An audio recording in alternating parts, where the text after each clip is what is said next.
Order आया है। तो बताओ कल क्या समझा था, एक बार बता दो, कोई लिख लेगा।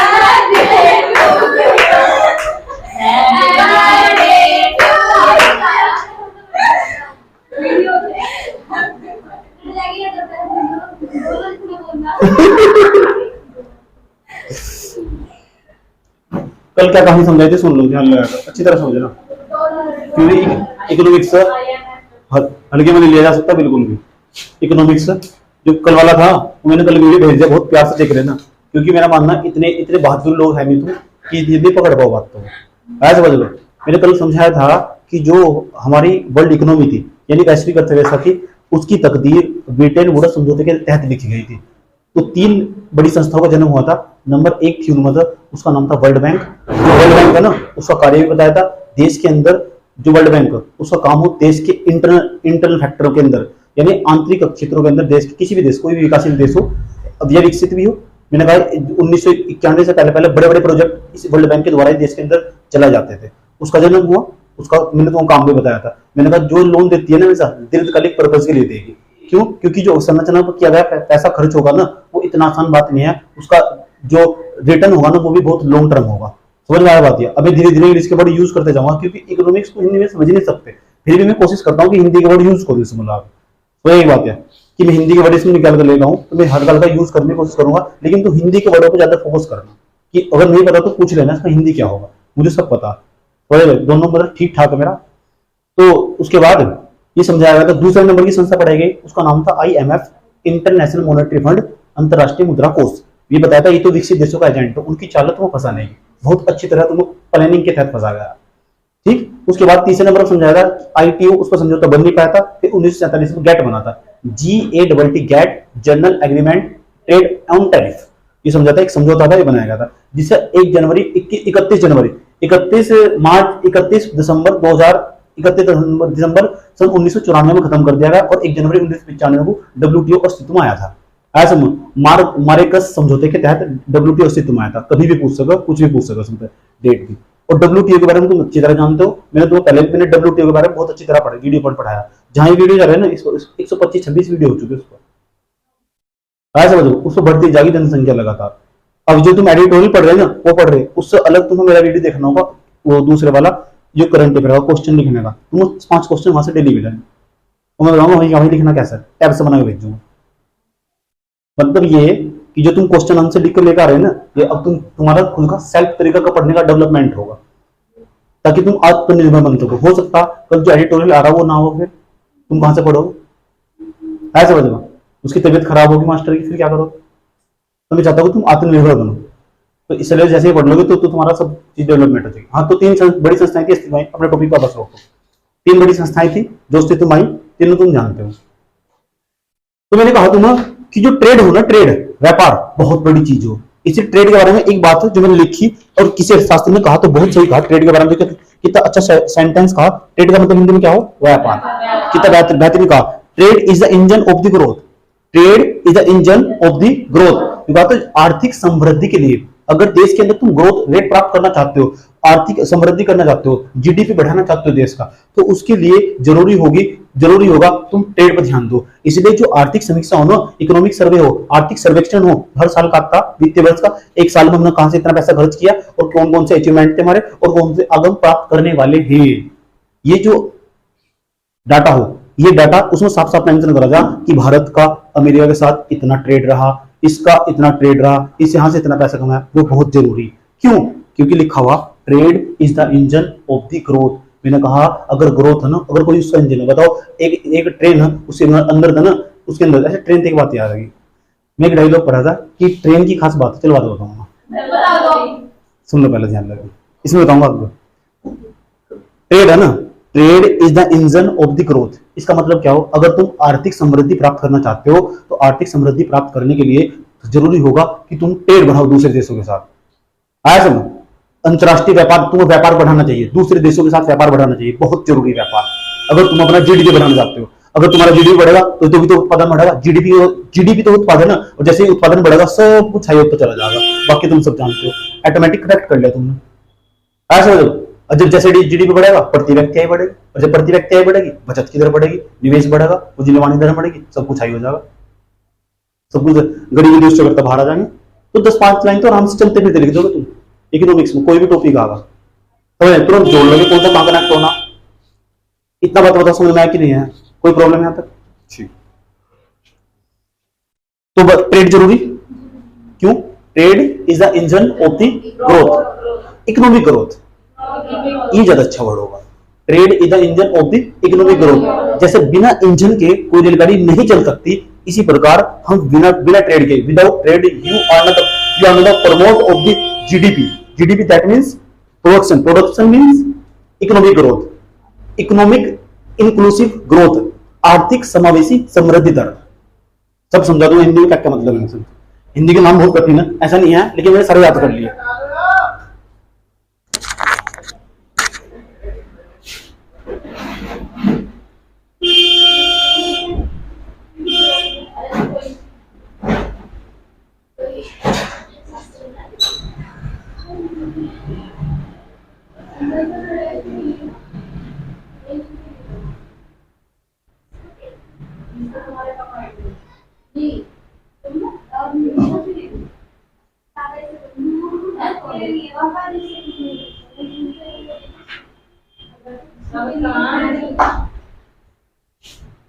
हाँ क्या बताया?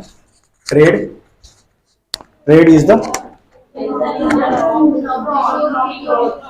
इकोनॉमिक ग्रोथ जरूरी।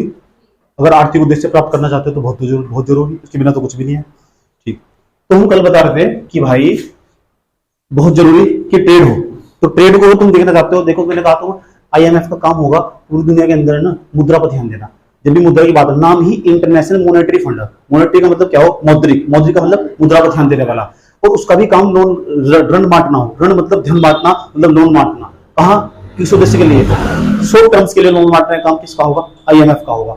एक मोटिव हमेशा याद रखना चाहिए, जो शॉर्ट टर्म्स के लिए लोन देगा। किसी देश की वित्तीय स्थिति बहुत ज्यादा खराब होगी, अब तुमने एडिटोरियल पढ़ा होगा, आईएमएफ शुरू में आएगा संस्था के रूप में, देश के अंदर वित्तीय स्थिरता बनाए रखने हेतु आईएमएफ लाएगा। इसका काम ही उद्देश्य, क्योंकि कोई भी चीज बनाई जाए ना, उसका जरूर कोई ना कोई मोटिव होगा, कोई ना कोई उद्देश्य जरूर होगा उसका। आया समझ लो? तो ये भी जो हमारा आईएमएफ बनाया गया था, ये भी किसी उद्देश्य के लिए बनाया गया था। लेकिन मैंने कहा था यो ना एक विकसित देशों की चालक, विकसित देशों के एजेंट के रूप में कार्य करता। और मैंने कहा था इन पर ना इनकी प्रासंगिकता पर, इनकी रिलेवेंसी पर हमेशा समय समय पर सवाल उठते रहे, तरह तरह के सवाल उठते रहे। क्यों? क्योंकि इनके अंदर जवाबदेहिता नहीं है, पारदर्शिता नहीं है। और मैंने कहा इन जो इनकी स्थापना उसे तो लेकर जो हमेशा सवाल उठते रहे, इन्हें कटघरे में लाया गया। ये ना लोकतांत्रिक जो लोकतांत्रिक व्यवस्था उसकी तरह काम नहीं करती, लोकतांत्रिक व्यवस्था का पालन नहीं कर पाती है। आज समझ, ये संस्थाएं इन पर तमाम प्रकार के समय समय पर आरोप लगते रहे, और जो कि सही है। आज समझ, मेरा मानना इनका ना जितने सारी संस्थाएं बनाई गई थी, उस समय की संस्थाएं जो बनाई गई थी काम आज तक कर रही, मेरा मानना इनका आधुनिकरण होना चाहिए। क्या होना चाहिए? जब तक इनका आधुनिकरण नहीं होगा ना, तब तक इनकी जवाबदेहिता पर सवाल उठते रहेंगे, इनकी ट्रांसपेरेंसी पर सवाल उठते रहेंगे। ठीक, इनकी अकाउंटेबिलिटी पर सवाल उठते रहेंगे। अकाउंटेबिलिटी का मतलब जवाबदेहिता क्या हो? तो सवाल उठने लाजमी। इनकी ट्रांसपेरेंसी पर हमेशा सवाल उठेंगे, इनकी पारदर्शिता पर हमेशा सवाल उठेंगे। क्यों? क्योंकि इनका आधुनिकरण नहीं हुआ। वैश्वीकरण तो आया, वैश्वीकरण आया, लेकिन इनकी सोच आज भी परंपरागत वही सोच उसी उद्देश्य के साथ काम कर रही है। अमेरिका अमेरिका का वोटिंग राइट आज भी आईएमएफ के अंदर 16%, जो कि नहीं होना चाहिए। किसी भी प्रस्ताव को पास करवाने हेतु आज भी अमेरिका के बिना आईएमएफ के अंदर तो कोई प्रस्ताव पारित नहीं हो सकता। भारत को ना लोन नहीं दिया आईएमएफ ने, भारत को अपना सोना गिरवी रखना पड़ा। इतनी बुरी हालत थी। मैंने कहा कोई महिला अपना सोना गिरवी रख दो और कोई देश अपना सोना गिरवी रख दो, उस महिलाओं के लिए उससे बदतर स्थिति नहीं हो सकती, और उस देश के लिए उससे बदतर स्थिति कुछ नहीं हो सकती। आया तो बदलो। ठीक, उसका जो सोना हो ना, उसकी एसेट्स हो, परिसंपत्तियां हो, और ये परिसंपत्तियां उसे इन फ्यूचर काम आती है। ऐसा लगे उसका सब कुछ चला गया हो, ऐसे देश को लगे सब कुछ चला गया हो। अब बताओ, अगर अमेरिका चाहता ना, आज भी हम अमेरिका को अपना दोस्त मानते। हकीकत बताओ तुम, दो देश, दो अर्थव्यवस्था है, देश ना कहो जब इकोनॉमिक्स की बात करते हो, दो देश कभी दोस्त हो ही नहीं सकते। ऐसा समझ, दोस्ती का हाथ तब बढ़ाया जाएगा जब उसका हित होगा, बिना हित के अब बात नहीं होती। अब जमाना बदल चुका। अब जमाना जो मैंने कहा, अगर तुमने इकोनॉमिक्स का पेपर समझना ना, अगर तुम्हारा पेपर थर्ड मजबूत है, पेपर थर्ड अगर तुम्हारा मजबूत है ना, जीएस फर्स्ट भी कंप्लीट है, सेकंड भी और फोर्थ भी कंप्लीट है। अगर हाथ में पैसा ना, तो लोग पूछते भाई कैसा, आया समझ लो। नहीं तो कोई किसी का जानकार नहीं है, कोई कुछ नहीं है, तुम्हारी कोई वैल्यू नहीं है। पैसे को आजकल सामाजिक मान्यता मिल गई। सामाजिक मान्यता का मतलब क्या? देखते खुशी महसूस हो, हाथ में दोगे 2-4 करोड़ रुपए, तो तुम्हें खुशी महसूस होगी, आंतरिक खुशी महसूस होगी। कभी से सामाजिक मान्यता नहीं मिल पाई। वो कहते हैं ना लोग, पहले एक उदाहरण चलता था कि पैसे तुम बता क्या खरीद सकते हो, पैसे से तुम बेड खरीद सकते हो, नींद नहीं खरीद सकते। लेकिन डायलॉग बदल गया, अब पैसे तो नींद भी खरीद जा सकते, बेड भी खरीदा जा सकता है। आज समझ, मैं नहीं कह रहा, सामाजिक मान्यता प्राप्त थे। कौन सी मान्यता? बात कर रहे थे अपने टॉपिक को लौट आने वाले, ये डॉलर कहां से आया? समझ, डॉलर कैसा आया? कल मैंने तुम्हें बाटर सिस्टम भी समझाया था, जो कल वाला वीडियो देख लो जरूर आज घर जाकर, नहीं तो हवानिया नहीं कि तुम हो क्या रहा। समझ रहा है बात है? जितनी बार सुनोगे इतनी बार तुमको कुछ नहीं देखने को मिलेगा, ये गारंटी पक्की बात है। सुन लो, हुआ क्या? हुआ ये कि जो हमारे यहाँ ना पहले बाटर सिस्टम काम करता था। कल मैंने दादी वाला उदाहरण दिया था। बाटर सिस्टम का मतलब विनिमय प्रणाली। ये शब्द तो सीख रहे तुम बार बार सुनकर, आज समझ लो, ठीक? कानों मेरे फोन लगा लो, बस सुनो जाओ क्या बता रहे, कहीं ना कहीं हंसी आई जाएगी। समझ लो। तो जो बाटर सिस्टम होगा, कल बताया था, उदाहरण बताया था मैंने, कहा मेरी दादी वाला, मेरी दादी बहुत अच्छा अचार बनाया करती थी, ठीक? दो, और जो मेरी दादी के जो अचार थे ना, उसकी डिमांड ना यूपी तक, ज्यादा दूर तक नहीं, और मैं वहां से दूसरा सामान लाया करते थे, इधर से ले जाया करते, ये बाटर सिस्टम था मेरे पास। मतलब मेरे पास जो चीज थी ना, वो दूसरे के पास कमी और मुझे ऐसे व्यक्त, लेकिन ये कठिनाई भी थी, एक दोष भी था। इसके कारण ना जो व्यापार था वो स्थानीय स्तर तक सीमित था, ठीक? तो जरूरत पड़ी किसकी? मुद्रा की। तो मुद्रा में ना इसी पर क्या हुआ करता था, विनिमय प्रणाली में बायर और सेलर एक ही व्यक्ति हुआ करता था। एक व्यक्ति ले लिया, एक तो खरीद लिया। तो जैसे मुद्रा आया तो उसने बायर को सेलर को दोनों को अलग कर दिया, एक तो क्रेता हो एक विक्रेता हो, एक खरीदने वाला एक बेचने वाला, दोनों को अलग कर दिया। उनको तुम्हारी जरूरत नहीं है, ऐसे व्यक्ति को ढूंढने की जरूरत नहीं है जिसके पास 5 गायें हो, मेरे पास एक हाथी, उसके पास 5 गायें। ऐसे व्यक्ति ढूंढने की कोई जरूरत नहीं है, ऐसे बताओ, कोई जरूरत नहीं है। बस इसके पास पैसा, पैसा दिखाओ, मारो फेंक, गांधी माथे में सब कुछ मिल जाएगा। ऐसा मतलब गांधी जी माथे में फेंको, इकोनॉमिक्स की बात कर रहे हैं ना, गांधी जी को लाओ और माथे में फेंक, सब कुछ प्राप्त हो जाएगा तुम्हें, कोई दिक्कत? ये किसी कहते हैं करेंसी, ये मुद्रा। ऐसा मतलब जो व्यापार, लेकिन व्यापार पता क्या था? मुद्रा आई तो, लेकिन व्यापार जो स्थानीय स्तर तक सीमित था, उसने जो राष्ट्रीय स्तर पर पूरा व्यापार फैला दिया। अब कहीं भी तुम भारत के किसी भी कोने में जाकर व्यापार कर सकते हो, रुपया दिखाओ सब कुछ पाओ। ऐसा समझ में, रुपया दिखाओ सब कुछ पाओ, लेकिन भारत की सीमा तक। उसके बाद समस्या कहां खड़ी हुई? समस्या जब खड़ी हुई, ये यूएसए, ये हमारा भारत, ये हमारा रूस, ये हमारा अमेरिका। अब ये अमेरिका भारत को जो चाहिए ना, भारत को जो चाहिए वो अब इसके रूस के पास है, लेकिन जो रूस को चाहिए भारत के पास नहीं है। अब ये क्या लेके जाएगा? रुपया लेकर जाएगा, इसके पास तो रुपया ही, रुपये लगे गांधी जी इसकी झोली में डाल देंगे, इसके दुनिया में क्या करो उसका, तेरे पास वो है नहीं जो मुझे चाहिए, तो रूस रशिया से मना कर देगा। ये कॉमनली एक्सेप्टेबल करेंसी नहीं होगी। ऐसे मतलब यहाँ समस्या खड़ी होगी। अब इनके पास रुपया था, क्या अमेरिका को दे सके रूस? जो रूस को चाहिए वो अमेरिका के पास है। ऐसे मतलब, और अमेरिका अगर अमेरिका के साथ व्यापार करना तो $100 चाहिए, डॉलर चाहिए। अभी डॉलर भी नहीं आया, तो ये बताओ अमेरिका का भारत के साथ कोई ट्रेड है ही नहीं, यहाँ समस्या खड़ी होगी। तुम व्यापार ही नहीं कर सकते दूसरे देश के साथ, तो फिर क्या होना चाहिए? होना ये चाहिए था कि क्या तो पूरी दुनिया की करेंसी बनाई जाए, पूरी दुनिया की एक ही करेंसी बनाई जाए जो हर जगह सब एक्सेप्ट हो। लेकिन ये थ्योरेटिकली इसका आंसर हाँ, इसे हम कर सके, प्रैक्टिकली नहीं। क्यों? क्योंकि अगर हम ना अगर एक पूरी दुनिया की एक ही करेंसी बना दी तो फिर उसको छापा कौन? ये भी समस्या बहुत बड़ी। अब दूसरे नंबर पर दूसरा तरीका कल बताया था मैंने, कुछ देशों की करेंसी को हार्ड बना दिया जाए, जो इन्होंने करा। जो इंटरनेशनल मॉनेटरी फंड है ना, उसका ही काम हो, उसने 5 देशों की करेंसी को हार्ड करेंसी बना दिया। और कल मैंने नाम भी गिनवाए थे तुम्हें, एक बार दोबारा रिपीट करवाना हो, दोबारा देख लो। नंबर फर्स्ट अमेरिका का अमेरिकन डॉलर इस हार्ड करेंसी का दर्जा देगा। रुपया क्यों नहीं दिया गया? रुपये को इसलिए नहीं दिया गया क्योंकि हम देश आजाद नहीं हुआ था हमारा उस टाइम पे, हम अंग्रेजों के अधिपत्य थे, अंग्रेजों के अधीन थे, उन्हें हमें डोमिनेट करते थे। नंबर फर्स्ट क्या बताया था? अमेरिका की जो करेंसी थी अमेरिकन डॉलर, वो हार्ड करेंसी बनाएगा। हार्ड करेंसी समझते हो? अच्छा, हार्ड करेंसी का ये मतलब नहीं है कि मेटल का बना हुआ, ये कहीं दूर दूर का भी मतलब नहीं है। ऐसा समझ लो, हार्ड करेंसी का मतलब नहीं है कि मेटल का बना, धातु का बना हुआ। हार्ड करेंसी का मतलब ऐसे नाम है सिंबॉलिक, एक प्रकार का प्रतीकात्मक। दूसरे नंबर पर दूसरी जो करेंसी थी जो जापान की करेंसी क्या थी? येन, इसे भी हार्ड करेंसी का दर्जा दिया गया। तीसरे नंबर पर ब्रिटेन की करेंसी क्या थी? पाउंड नहीं, पाउंड। अच्छा, पाउंड भी बोलते हो, याद रखना बात। या जो पाउंड उसे भी हार्ड करेंसी का दर्जा। चौथे नंबर पर थी जर्मनी की करेंसी थी मार्क। और फ्रेंच की जो फ्रांस थे उसकी करेंसी थी फ्रैंक। ये 5 देश थे जिनकी करेंसी को पहली बार हार्ड करेंसी बनाया गया। ये बात तुम जानते हो, कल बता दिया गया था, अच्छी तरह बताया गया था। कोई प्रॉब्लम बताओ यहां तक? समझ में नहीं आया? ठीक, लेकिन समस्या पता क्या होगी? कल मैं यहां तक पढ़ाया था, मेरी समस्या ये हुई 5 देश थे हमारे। कितने देश? 5 देश। अब ये 5 देश कौन कौन से थे? अभी तुमने विधि के बारे में बताया, पहले देश का नाम आपने बताया, कौन सा नाम था? यूएसए मतलब अमेरिका की करेंसी कौन सी थी? अमेरिकन डॉलर, ये अमेरिकन डॉलर, अमेरिकन करेंसी थी। दूसरे नंबर पर कौन था? ब्रिटेन। जापान लिख लो, जापान। जापान की करेंसी क्या थी? येन। तीसरे नंबर पर बताओ क्या था? इंग्लैंड। ब्रिटेन। अच्छा, ब्रिटेन की करेंसी क्या थी? ब्रिटेन की करेंसी पाउंड। पाउंड। अच्छा, जो मैंने नोट्स बनाया वो अच्छा लगा पढ़ने में, जो मैंने नोट्स बनाया हुआ अपने हाथों से वो अच्छा लगा पढ़ने में, लिख तो ऐसा लगा सब कुछ से पढ़ा हुआ, ऐसा लगा ना। वो बहुत इसलिए बनाया गया क्योंकि हिंदी माध्यम का जो छात्र है ना वो प्यार के साथ समझ सके। आया समझ लो, 4 साल बाद ही बैठ के पढ़ोगे ना, ऐसा लगा सब कुछ पढ़ा हुआ, सब तुम्हारे दिमाग में। समझ में आ रहा? बहुत मेहनत करने के बाद बनाएगा। चौथे नंबर का चौथे नंबर की करेंसी जर्मनी। बताओ जर्मनी की करेंसी क्या थी? मार्क। उसके बाद 5वें नंबर पर फ्रांस। फ्रांस की करेंसी क्या थी? फ्रैंक। कोई दिक्कत यहां तक? ये 4-5 करेंसी थी हमारी, इन्हें ना हार्ड करेंसी बनाया गया। कौन सी करेंसी? हार्ड करेंसी बनाया गया। हार्ड करेंसी का मतलब ये कभी दूर दूर तक मतलब नहीं है, इसका मतलब ये पूरी ये करेंसी ना कॉमनली एक्सेप्टेबल होगी, पूरी दुनिया में सबको मान्य होगी करेंसी। अच्छा, तुम भारत वाले हो, अच्छा कोई जापान का व्यक्ति है भारत में घूमने, चलो ये पकड़ो, भारत वाले ने मना कर दिया, हम नहीं भारत वाले। अच्छा, तुम आईएमएफ के सदस्य हो, तुम भारत वाले हो, आईएमएफ के सदस्य हो, क्या कर रखा मैंने? 5 देशों की हार्ड करेंसी ये एक्सेप्ट करो सर, नहीं तो तुम पर बैन लगा देता है, प्रतिबंध लगा देगा आईएमएफ। ये पूरी दुनिया में कहीं भी चलेगा, ये जापान का येन पूरी दुनिया में कहीं भी चलता, आज भी चलता। इतनी मान्यता जितनी डॉलर की मान्यता। तो फिर ऐसा क्यों आज डॉलर डॉलर बिखरा हर जगह? ऐसा क्यों? कोई बताएंगे? पाउंड पूरी दुनिया में कहीं भी एक्सेप्टेबल है, कहीं भी पूरी दुनिया में, कहीं भी कहा जो आईएमएफ के सदस्य, और सब देश तो आईएमएफ के सदस्य, जो डब्ल्यूटीओ के वही आईएमएफ के सदस्य, जरूरी आज कुछ चाहते हो तो पाउंड, मार्क और फ्रैंक। अब समस्या पता कहां हुई?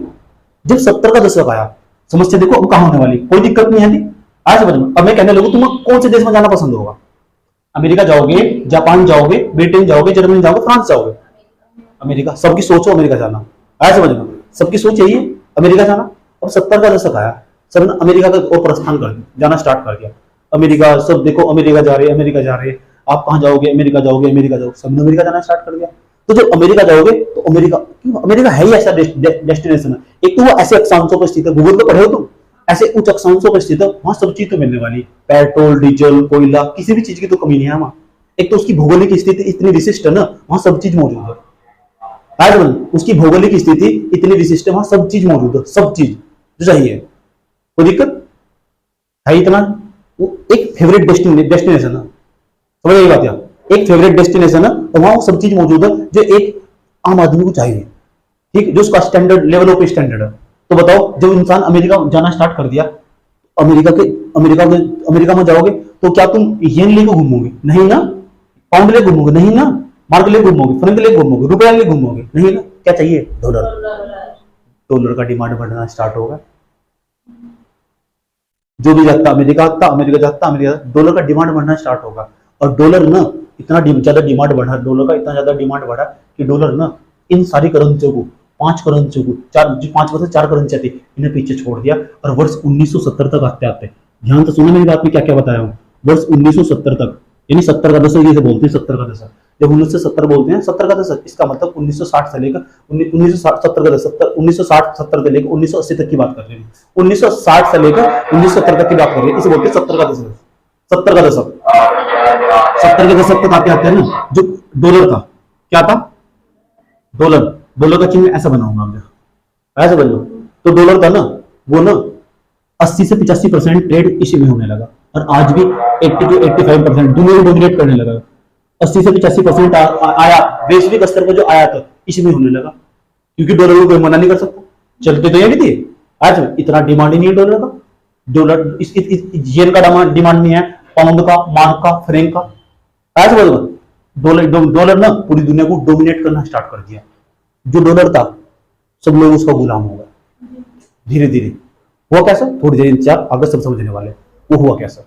आज समझ लो, 1970 के दशक तक आते आते ना 80 से 85% जो वैश्विक आया था, वैश्विक व्यापार, वैश्विक व्यापार वो डॉलर होना स्टार्ट होगा। इसे बोलते हैं इंटरनेशनल ट्रेड। इंटरनेशनल ट्रेड वो ना डॉलर में होना स्टार्ट हुआ, यानी पूरी दुनिया को ना डॉलर डोमिनेट करना स्टार्ट कर दिया। पूछना कुछ ऐसा लग रहा कुछ पूछने वाले हो, पूछना तो पूछ सकते हो, कोई दिक्कत नहीं है। हुआ कैसा, इंतजार थोड़ी देर 5 मिनट बस, उसके बाद समझने वाला। इतनी बार बताओ समझ में आएगी नहीं है। अब ये बताओ इनके लिए समस्याएं खड़ी हो जाएगी। इकोनॉमिक्स का रूल हो, अगर एक तरफ कहीं किसी को फायदा हो ना तो दूसरी तरफ पक्का नुकसान है। आया समझो, उदाहरण दो उदाहरण सुनो। मेरे पास, मैं तुम्हारे घर में रहता हूँ, किराए पर रहता हूँ, तुम लोगों ने अपने घर में मुझे एक रूम दे रखा, मैं वहां रहता हूँ और पढ़ता हूँ, मेरा एक ही समय को बस पढ़ना। अब महीना पूरा हुआ तो तुम पता क्या बोल लोगे, पैसे निकाल लो, बोलोगे नहीं बोलोगे, फिर मत लो, पैसे निकाल लो 5,000 रुपए। चलो एक तरफ तो तुम तो फायदा होगा, 5,000 मिले, तो नुकसान किसे हुआ, मुझे। इसे बोलते हैं इकोनॉमिक्स का रूल हो, एक तरफ कहीं किसी को फायदा हो तो दूसरी तरफ किसी को नुकसान होगा, पक्का नुकसान होगा 100%। कुछ भी कहीं भी फिट कर लो सेंटेंस को, हमेशा काम आने वाला। ठीक, तो अमेरिका को फायदा हुआ तो फिर नुकसान किसे हुआ, समझ में आया। तो कहीं भी अगर एक तरफ किसी को फायदा हुआ तो दूसरी तरफ पक्का किसी को नुकसान होगा। ये इकोनॉमिक्स का रूल हो, किसका, इकोनॉमिक्स का। इतनी बात बताओ। अब ये बताओ तो चलो जापान तो अलग देश है, ये तो तुम लोग यूरोपियन देश है। कौन से देश है, और ये यूरोपियन देश नहीं है, यूरोपियन देश सारे के सारे विकसित देश है। कौन से विकसित, तो सारे ही हैं जितने विकसित देश है। इन्होंने सोचा ऐसे में बात बनने वाली।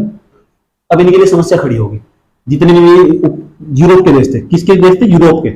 और यूरोप के देशों के सामने समस्या खड़ी आई, समस्या आई। और समस्या क्या आई, ये डॉलर समस्या थी, क्योंकि पूरी दुनिया में ना डॉलर की मोनोपोली होगी, पूरी दुनिया पर ना डॉलर की मोनोपोली होगी। अब इन देशों के सामने समस्या खड़ी होगी।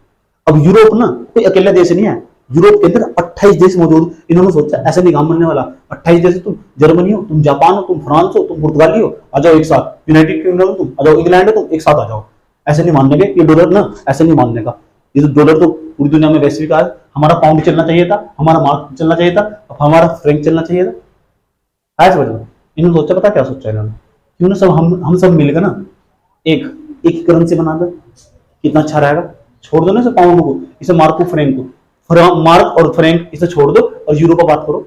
अब सब कुछ तो हुआ, लेकिन सब ने अपनी करेंसी बदल दी, सब ने अपनी करेंसी, ब्रिटेन ने अपनी करेंसी बदली। इन्होंने एक्सेप्ट कर लिया ना कि हम तुम्हारे साथ ना यूरोपीय यूनियन बनाने वाले। इन्होंने 28 देशों ने मिलकर, 28 देश थे, 28 देश थे, इन्होंने मिलकर एक साथ यूरोपीय यूनियन बनाया।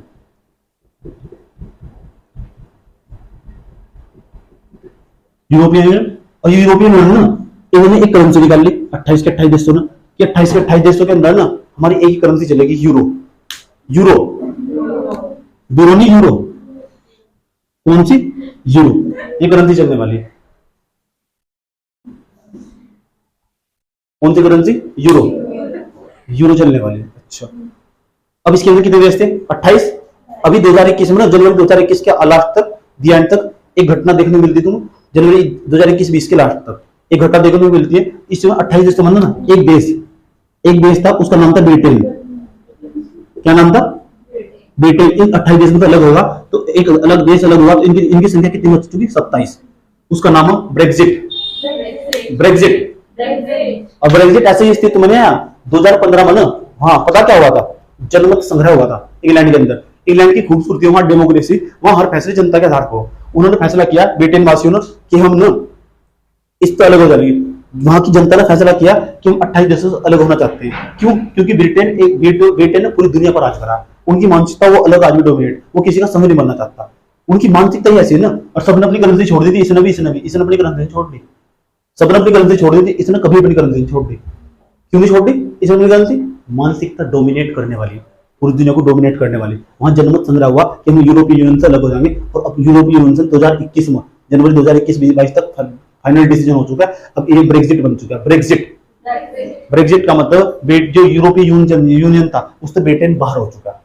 आज की दुनिया में ब्रिटेन उससे बाहर है। और ब्रिटेन ने हाँ तब भी अपनी करेंसी छोड़ दी थी, और आज भी अपनी करेंसी छोड़ दी। आज भी उसकी करेंसी पाउंड है, और जिसे ना आज भी इंटरनेशनल स्तर पर हार्ड करेंसी का दर्जा मिला हुआ।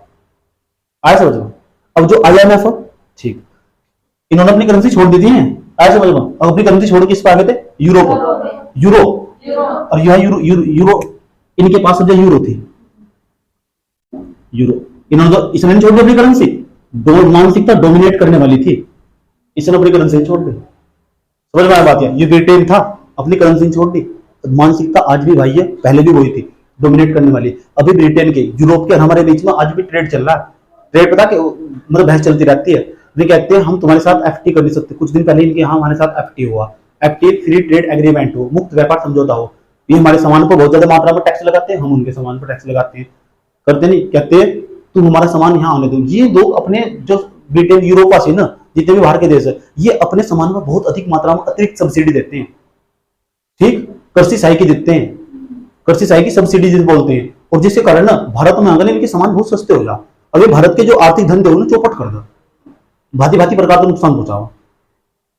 आज बोली बात, तो जो भारत का किसान हो ना, जो पहले तो अपना सामान बेच रहा था और वो बेच रहा था ना 20 रुपए किलो, 50 रुपए किलो दूध बेच रहा था, तो इनके यहाँ का दूध आगे लगा कितने बेचेगा? 30 रुपए किलो। तो लोग तो अब भारत के लोग इतने अग्रेसिव हो, उन्हें सस्ता चाहिए, सब चीज सस्ती चाहिए उन्हें। ऐसे में सस्ती हो और क्वालिटी अच्छी हो, ये तो चाहिए ना। तो भारत के आर्थिक धंधे चौपट कर दो, यहाँ कटना ही पता होगा। इसलिए भारत ना आरसेप से भी अलग होगा। आरसेप एक समझौता, प्रधानमंत्री उसकी मीटिंग में गए थे नहीं, एक समझौता ऐसे उन्होंने साफ मना कर दिया कि हम ऐसे कोई समझौते नहीं जानेंगे जिसमें भारत के जो आर्थिक धंधे चौपट हो जाए। ऐसा हम कोई काम नहीं करने वाले। इकोनॉमिक्स बहुत बड़ी चीज है। जब तक तुम वैश्विक अर्थव्यवस्था नहीं समझ रहे ना, एक लेवल ऊपर जा रहे तुम। एक तो तुम्हें कंसिस्टेंसी बनाकर रखनी पड़ेगी, माइंड पूरा फोकस लगाकर पढ़ना पड़ेगा। क्यों? क्योंकि तुम्हारा लेवल बढ़ रहा है, सोचने समझने की क्षमता बढ़ रही है। तुम दुनिया के ना 5% बच्चों को ले जाओगे। वही बात, तो फिर इतने तो फोकस लगाना पड़ेगा और ऐसे ही माइंड करना पड़ेगा। अगर बोरिंग होगे तो फिर तुम्हारे किसी काम का नहीं है सब्जेक्ट। अगर तुमने पूरा फोकस लगाकर अपना मेरी पूरी बातों पर ध्यान लगा, तुम समझ रहे हो, इसका मतलब तुम्हारे साले इस काम का है। ये तुम्हारे घर खेल लो, फिर तुम्हारा क्या काम है? यहाँ से जाओ, घर पढ़ के सो, शांति से चलाओ फेसबुक इंस्टाग्राम वगैरह चलाओ, क्या दिक्कत हो रही? एंजॉय करो, अरे देखो रील, उलझ जाओ दोस्तों। अगर समझ में आ रहा है तो फिर समझो और फोकस लगाओ और क्वेश्चन डेवलप करो अंदर से निकाल के ले जाओ। अब क्या होगा? ऐसा क्यों हुआ? ऐसा होना चाहिए तो ऐसा होता। इंटरेक्शन करना चाहिए।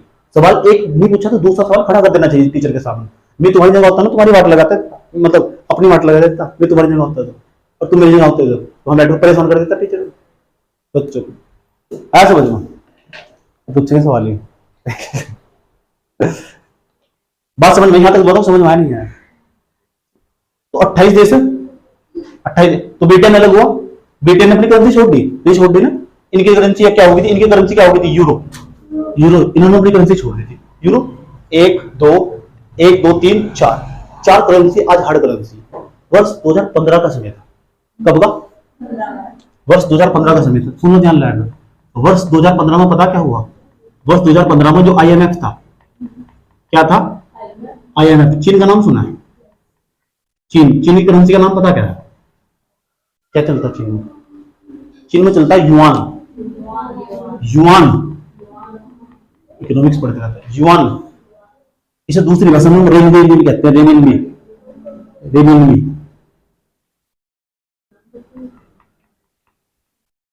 ये करेंसी वहां की। इस करेंसी को ना IMF ने वर्ष 2015 में हार्ड करेंसी का दर्जा दे दिया। कौन सी करेंसी का? अब तुम सोचते हो रुपए को क्यों दे रहा है? रुपए को हार्ड करेंसी का दर्जा। जब चाइना की करेंसी युआन को, इसका मतलब IMF की कुछ ना कुछ शर्तें होंगी।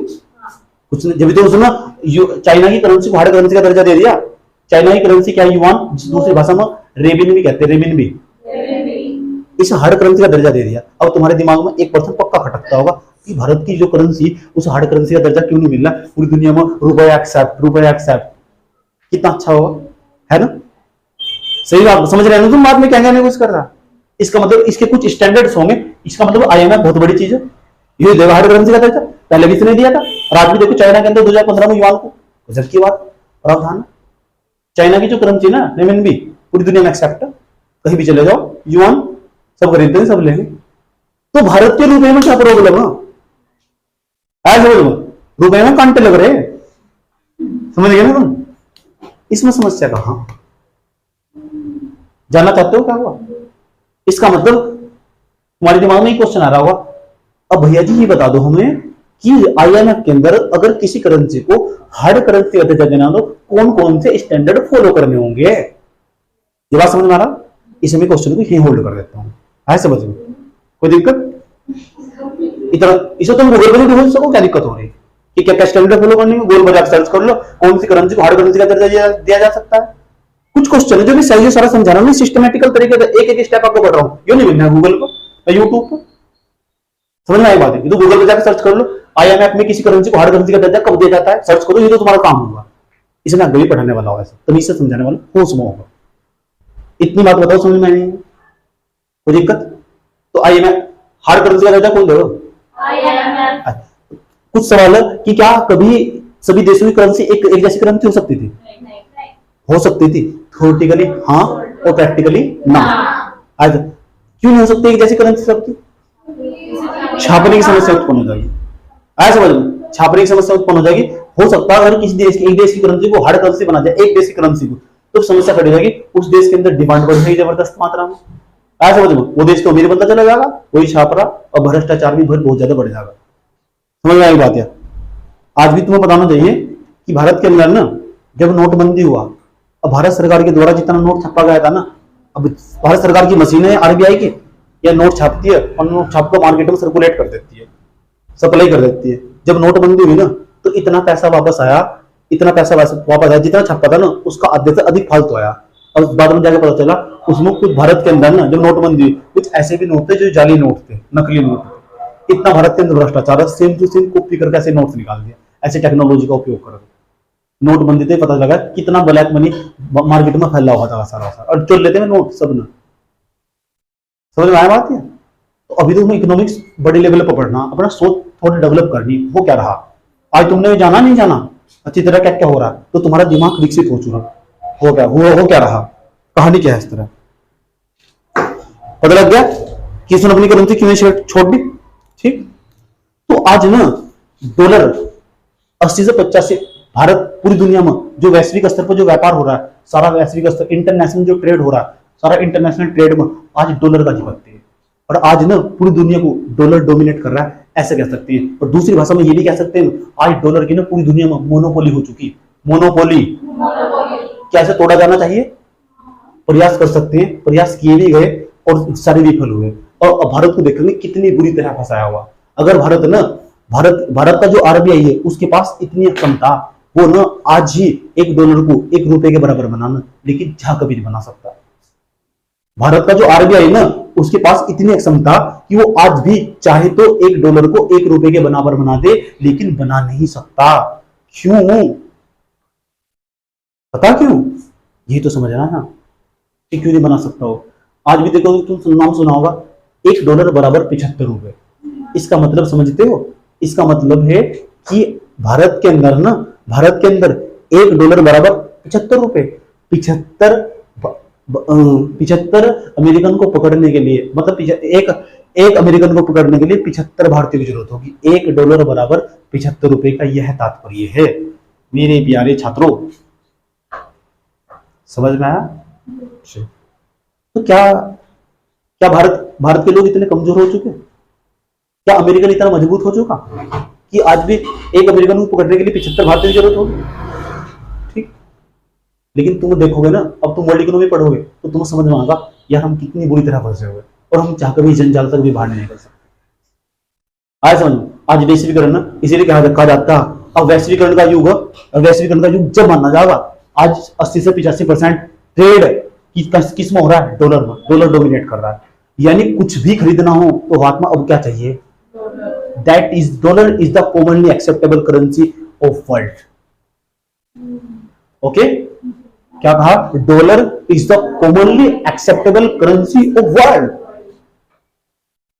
This time for the globalization. ये कौन सा युग चल रहा है? ग्लोबलाइजेशन का। तो भूमंडलीकरण जिसे कहते हैं, वैश्वीकरण का युग। और वैश्वीकरण का युग पता कब? 80 से 85% कौन डोमिनेट कर रहा है? डॉलर। इसका मतलब मुंह में जुबान हो और हाथ में डॉलर हो तो वैश्वीकरण। क्या कहा? बताओ कहां घूमना? 80 से 85% ट्रेड करना, तुम कुछ भी खरीदना हो, कहीं भी जाना हो, कहीं भी घूमना हो, तो मुंह में जुबान होनी चाहिए, हाथ में डॉलर होना चाहिए। हमारे पूर्वज पता है क्या कहते थे? बेटा घूमना चाहते हो? मैंने कहा जी हम घूमना चाहते हैं। ठीक है, मुंह में जुबान होना चाहिए और हाथ में रुपया होना चाहिए। भारत में कहीं भी घूमे हो। समझ में आया? क्या कहा? मुंह में जुबान और हाथ में रुपया हो तो कहीं भी घूम लो, तो कहीं भी चले जाओ। लेकिन ये भारत के अंदर था। आज समझ, आज बेसिक कर वो डायलॉग मैंने बदल दिया। आज समझ, तो डायलॉग बदल के मैंने क्या लिखा अपनी पूर्वजों के आधार को बनाते हुए?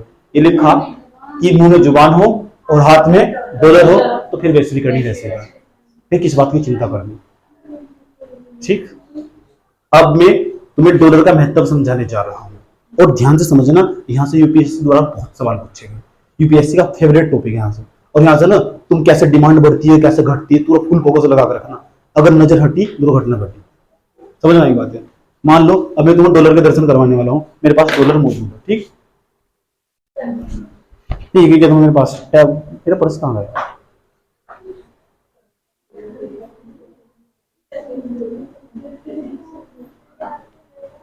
ओम भूर्भुवस्सुः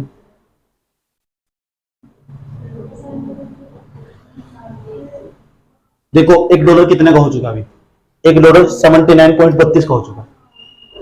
एक डॉलर मतलब एक डॉलर का दाम कितना चल रहा है? इतने इंडियन रुपये चल रहा है। United state dollar equal to 79, ऐसा घटता बढ़ता रहता। 1 अगस्त को दाम नीचे चला गया था, फिर घटता फिर बढ़ता। ये तो मैं समझना कैसे घट रहा कैसे बढ़ रहा, ये तो नहीं समझ में आता। ऐसा क्या हो रहा है? डॉलर है इंडियन रुपी, इतने का इंडियन रुपी दोगे 79, 80 रुपए का डॉलर हो चुका। कितनी महंगाई है। अगर मैं यहां से अमेरिका जाना स्टार्ट कर दूं ना तो बहुत महंगाई, नहीं जा सकता। फिर सपना चकराचूर होगा। कभी 70 का हुआ था, आज 80 का होने वाला होगा। इतनी महंगाई, पूरी दुनिया को कौन डोमिनेट कर रहा है? डॉलर का दर्शन कराऊंगा। डॉलर कैसा हो देख लो। यूएस डॉलर ऐसा हो। अभी ये मत पूछो इसके ऊपर किसी फोटो छपेगी, आया समझ में? इतिहास में पढ़ा, वैश्विक इतिहास में पढ़ा दूं। इंतजार,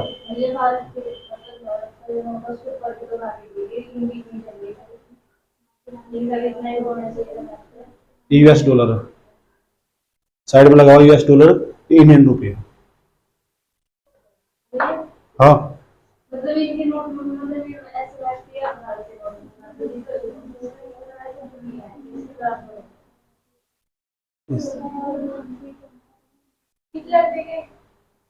हिटलर वहां का थोड़ा हिटलर जर्मनी का था। तो हम समझ जाएंगे कि डॉलर का दाम कैसे घटता कैसे बढ़ता। इतना 1 रुपया 1 डॉलर मतलब भारत का तो 1 रुपया वहां कोई वैल्यू नहीं है। 100 रुपये कोई वैल्यू नहीं है। भारत के 80 रुपये दोगे 1 रुपया मिलेगा वहां का तुम्हें। यार क्यों हो रहा है सर? जानना चाहते हो? जानना चाहते हो? मेरी बात सुनो ध्यान लगाकर। अब पूरा फुल फोकस लगा देना समझने के लिए। डॉलर को ना तुम एक वस्तु मान लो डॉलर एक वस्तु, that is the object, this is a dollar. Okay, मान लो ये एक वस्तु, डॉलर को एक वस्तु मान लिया हमने। डॉलर को क्या मान लिया? डॉलर को एक वस्तु मान लिया। अब मुझे एक बात बताओ, ये डॉलर है,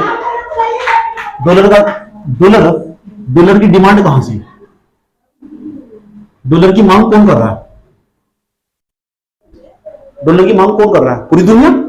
80 से लेकर 85% डॉलर की मांग तो पूरी दुनिया में। डॉलर की मांग कहां से? मांग मतलब डिमांड कौन कर रहा? पूरी दुनिया। अभी बताया तो जितना भी ट्रेड हो रहा कहीं में हो रहा, सब डॉलर में। मेरी बात थोड़ा ध्यान लगाकर सुनना। डॉलर की डिमांड पूरी दुनिया में हो रही है आज भी। लेकिन समस्या पता क्या है? अगर तुम देखोगे डॉलर की सप्लाई कौन कितने देश कर रहे हैं? आपूर्ति, डॉलर की जो आपूर्ति हो रही कितने देश कर रहे हैं? यानी डॉलर छाप कौन रहा, भेज कौन रहा? Only America. अमेरिकन डॉलर की बात कर रहा हूं। डॉलर की डिमांड हो रही पूरी दुनिया में। समझ रहे ना तुम? डॉलर की डिमांड हो रही पूरी दुनिया में। डॉलर को हमने क्या मान लिया? एक वस्तु, एक वस्तु उसकी डिमांड हो रही पूरी दुनिया में, लेकिन छाप केवल एक देश रहा। एक देश द्वारा अंकित किया जाए, छपाई हो रही इसकी। American dollar.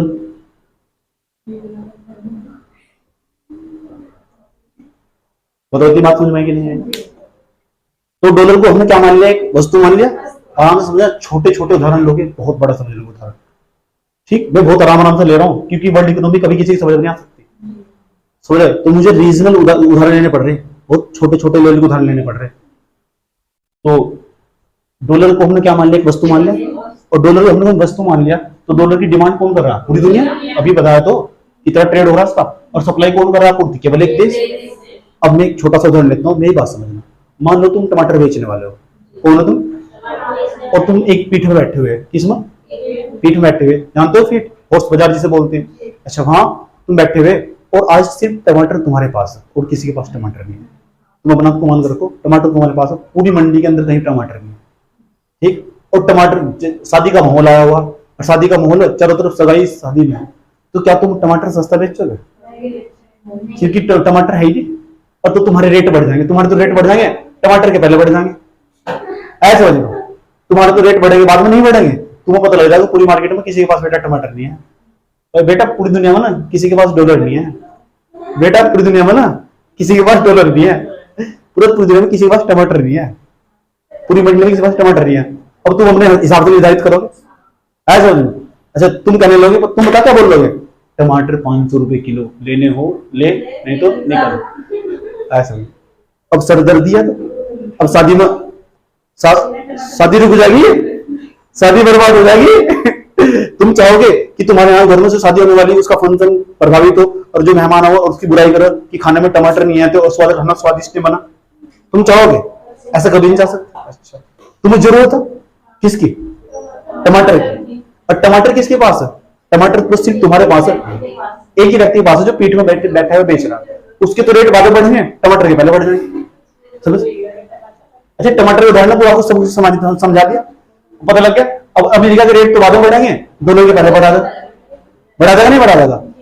तो ऐसा ही होता, क्यों, अमेरिका ना पूरी डॉलर की डिमांड पूरी दुनिया कर रही है, सुन लो, डॉलर की डिमांड पूरी दुनिया कर रही, लेकिन आपूर्ति करने वाला केवल एक ही देश है आज में, इसलिए डॉलर सब पर भारी पड़ रहा। आज डॉलर आज सब पर भारी पड़ रहा, इसलिए एक नया ट्रेंड आया, द्विपक्षीय व्यापार करेंगे हम, दो देशों के बीच में व्यापार करेंगे, जिसके साथ हमारा देश, अभी कुछ दिन पहले आरबीआई की रिपोर्ट भी आई थी, आरबीआई की रिपोर्ट आई थी, और एडिटोरियल में तुम पढ़ भी रहे थे, क्या आरबीआई ये चाह रहा कि हम ना जो डॉलर है, डॉलर को हमें ज्यादा भुगतान करना पड़े, क्यों ना हम जिस देश से सामान खरीद कर लेकर आ रहे, जैसे ईरान से खरीद कर लेकर आ रहे, उससे ट्रेड हम उसके वहां की जो करेंसी हम एक्सेप्ट करेंगे, जो जरूरत है हमें वहां की करेंसी एक्सेप्ट करेंगे। तो जो बीच में डॉलर का चक्राचारी हो रही है ना, कि हम तुम करेंसी बदल कर डॉलर में ले, फिर हमारा रुपया में ले करेंसी बदल कर, तो इस दोनों के बीच में खत्म कर देंगे, और ऐसा करेंगे द्विपक्षीय व्यापार करेंगे। ऐसा हो सके, नए नए विकल्प तलाशे जा रहे हैं, लेकिन तुम्हें बताऊंगा मैं, चाह कभी हम ऐसा नहीं कर सकते, क्योंकि अमेरिका के पास है ना आज वो पावर हो चुकी, ये डॉलर ही उसकी सबसे बड़ी ताकत है, ये डॉलर ही उसकी, इसी के कारण उसकी इकोनॉमी सबसे ज्यादा बूम कर रही है, क्योंकि डॉलर की डिमांड पूरी दुनिया में आज उसके पास एक ऐसी वस्तु जिसमें पूरी दुनिया पर आज है, चाह कभी भी इससे बाहर नहीं निकल सकते। अगर तुमने निकलने की कोशिश की ना तो फंस जाओगे। तुम चाह कभी एक डॉलर को 1 रुपए के बराबर नहीं बना सकते। और जब भी भारत सरकार ने बनाने की कोशिश करे ना, तभी भारत सरकार की इकोनॉमी अर्थव्यवस्था पूरी तरह चौपट होगी। तभी भारत सरकार ने ऐसा करने की कोशिश करी। भारत सरकार का जो केंद्रीय बैंक है ना, RBI, reserve bank of India, उसके पास आज भी इतनी ताकत हो 1 डॉलर को आज भी 1 रुपए के बराबर बनाना, लेकिन जब भी उसने ऐसी कोशिश करी ना, तो तभी भारत को पूरी तरह बर्बाद कर दिया गया। हम नहीं बैठे तो ऊपर डॉलर। अच्छा, क्या खरीदने जाते हो तुम, पेट्रोल डीजल। अच्छा, दूसरे देशों में जाते हो, क्या लेके जाओगे, डॉलर लेके जाओगे, यहाँ नहीं पड़ेगा मजबूरी है। That is the commonly acceptable currency of the world, this is globalization. ये तो ग्लोबलाइजेशन है। इतनी बात बताओ, समझ में कोई दिक्कत? तो फिर हो क्या, लेकिन तुम्हें बताऊं, हम इस तरह फंस चुके, किसी के पास इससे निकलने का कोई तरीका नहीं है। बड़े बड़े अर्थशास्त्री आए और झक मार कर चले गए, मेरे पास इसका तरीका है, और मैं तुम्हें समझाऊंगा करना क्या चाहिए और कहां तक हम क्या कर सकते हैं, लेकिन तुम्हें मेरे साथ बना रहना होगा। अभी यह कहानी खत्म नहीं हुई, यह कहानी तीसरे नंबर की, और ये तुम्हारी पूरी इकोनॉमिक्स खत्म करवा के जब मान लेगी। मजा आ रहा नहीं आ रहा, इंटरेस्ट आ रहा, ऐसा लग रहा होगा तुम्हें पूरा ध्यान इधर तो उधर नहीं गया होगा, जिसने पूरा ध्यान लगा रखा होगा। वह बात अलग है, इसकी समझ में आए तो कुछ नहीं पता लगने वाला, जिसमें बोर होगा तो वो बोर ही होगा। फिर जिसने पूरा फोकस लगा रखा था उसे इंटरेस्ट आ रहा था जानने में, खो क्या रहा, बाहर की दुनिया में खोए रहना, अच्छी अच्छी चीजें जानना, मतलब ये अंदर से इंटरेस्ट हो। मैं तो बचपन से इंटरेस्ट रहा, मुझे नई नई चीज पसंद है, मेरे को नई नई चीजों जानना, देखना, नई दुनिया में घूमना। समझ में आया? कोई दिक्कत? एक जगह एक ही स्थान पर एक ही व्यक्ति में बहुत जल्दी बोल जाऊं, समझ में आया? कोई दिक्कत, कोई प्रॉब्लम? तो दो तरीके हो सके, या तो फिर वो व्यक्ति उसके अंदर इनोवेटिव होना चाहिए मेरी की तरह, तो मैं इसको बोल नहीं सकता। दूसरा, वो स्थान को कुछ स्थानीय परिवर्तित हो जाना चाहिए, वो तब मैं बोल नहीं सकता, क्योंकि मुझे नई चीजों की आदत है। और तुम्हारा माइंड भी ऐसा ही होना चाहिए, कभी तुम दुखी नहीं होगी जिंदगी में, कभी भी।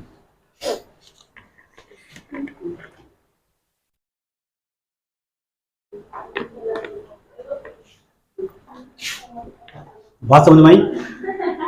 क्या होगा?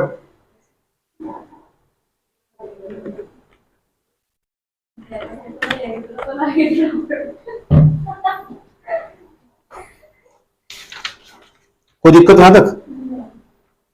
अच्छा, अब हम कल पता क्या बात करने वाले मेरी प्यारी छात्रों, कल हम क्या बात करने वाले?